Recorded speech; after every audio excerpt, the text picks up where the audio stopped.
శుభోదయం. Global బెతేనియా Calvary ministry తరపున ఈ ఉదయకాల సమయంలో మరొకసారి మీ అందరితో కూడా కలుసుకొని దేవుని యొక్క పరిశుద్ధమైన మాటలు ధ్యానించుటకును దేవుడిచ్చిన మధురమైన అవకాశమును బట్టి దేవునికి ప్రత్యేకమైన వందనాలు తెలియజేసుకుంటూ ఉన్నాను. ఈరోజు కూడా పరిశుద్ధమైన వేద గ్రంథంలో నుండి మరి యొక్క చక్కటి మాటను చదువుకుందాం. ఫిలిప్పీయులకు రాసిన పత్రిక 2వ అధ్యాయము 5వ వచనాన్ని నేను చదువుతున్నాను. దయచేసి గమనించండి. ఫిలిప్పీయులకు రాసిన పత్రిక 2వ అధ్యాయము 5వ వచనము. క్రీస్తు యేసునకు కలిగిన ఈ మనస్సు మీరును కలిగి ఉండుడి. దేవునికి మహిమ కలుగునుగాక. చాలామంది మనం పిల్లలతో మాట్లాడుతున్నప్పుడు పిల్లల గురించి అంటూ ఉంటాం, అంతా విడిది తాత మనస్సు అని, అంతా వినిది అమ్మమ్మ మనస్సు అంటూ ఉంటాం, అంతా విడిది తండ్రి మనస్సు అండి అంటూ ఉంటాం కదా. నిజమే, మనం యేసయ్య పిల్లలమని చెప్పుకుంటూ ఉన్నాం. మరి మన మనస్సు యేసయ్య మనస్సుతో కలిసిపోతుందా? మనిషికి మనస్సు ఎంతో ముఖ్యమైనటువంటిది.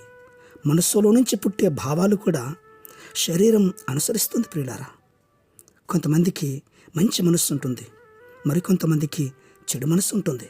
అయితే వారి మనస్సును వీరి మనస్సును మాదిరిగా తీసుకోవడం ప్రయోజనం ఏమీ ఉండదు. అయితే యేసుక్రీస్తు ప్రభు యొక్క మనస్సును గురించి మనం గుర్తుపెట్టుకోవాలి. అట్టి మనసు కలిగి మనం జీవిస్తే మనం నిత్య జీవమునకు వారసం అవుతామన్నటువంటి విషయాన్ని ఎప్పుడు మరవకూడదు ప్రియులారా.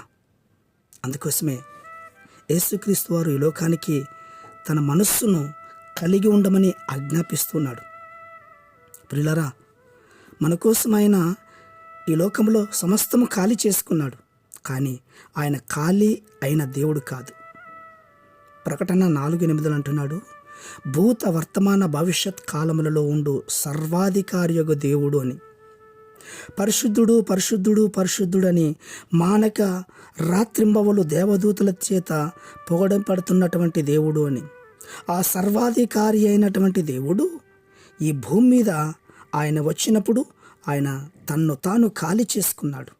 దేవాది దేవుడైనటువంటి ఆయన మన గురించి కొన్ని విషయాల్లో ఖాళీగా ఉండి జీవించాడు ప్రియులారా. ఆ విషయాన్ని మనం గుర్తుపెట్టుకోవాలి. అవును, ఆయన మనస్సు మనం కలిగి ఉన్నప్పుడు మన జీవితాల్లో నూతనమైనటువంటి వ్యక్తులుగా, నూతనమైనటువంటి ఆశయాలతో కలిగి జీవించేవారుగా ఉంటున్నాం. ఎందుకంటే ఆయన తన్ను తాను రిక్తుడుగా చేసుకున్నాడు. రిక్తుడు అంటే తనకు తనగా ఎంటీ చేసుకున్నాడు. పాపి అయినటువంటి మానవుణ్ణి, ఖాళీగా ఉన్నటువంటి మానవుణ్ణి ప్రేమించి తన కొరకు తన బిడ్డలుగా మార్చుకోవడానికి ఆయన ఖాళీ చేసుకున్నాడు. ఎన్నో విషయాలు యేసుక్రీస్తు వారి గొప్పతనాన్ని మనం గుర్తుపెట్టుకుని జీవిస్తూ ఉండాలి. అంతేకాదు ప్రియులారా, ఈరోజు మనము ఆయన మనస్సు కలిగిన వారుగా జీవించాలి. అట్టి కృప దేవుడు దయచేయనట్లుగా ప్రార్థన చేద్దాం. ప్రేమ నమ్మకమైనటువంటి మా ప్రియ పరలోకపు తండ్రి, క్రీస్తు యేసుకు కలిగిన మనస్సు మీరు కూడా కలిగి ఉండాలి అని మాట్లాడుతున్నాడు. మా మనస్సు ఎలాంటిదో మీకు తెలియదు నాయన. మీకు మరుగైనటువంటిది ఏది లేదు ప్రభువా. ఒకవేళ మా మనస్సు ఈ లోకానుసారంగా ఉంటుందేమో, ఇప్పుడే ఈ క్షణమే మోకాళ్ళు వంచి ప్రార్థిస్తున్న ప్రతి వారి యొక్క మనస్సును మీ మనస్సుగా మార్చి మీ జీవితంలో ప్రభువా ఉన్నతమైన స్థానంలో జీవించేటట్లుగా మీరు సహాయం చేయండి. అట్టి కృప మీరు దయచేస్తున్నందుకు స్తోత్రాలు అర్పించుకుంటూ చిన్న ప్రార్థనను మా రక్షకుడిని యేసయ్య నామమున అడిగి వేడుకొని పొందుచున్నాం మా తండ్రి. ఆమేన్, ఆమేన్, ఆమేన్.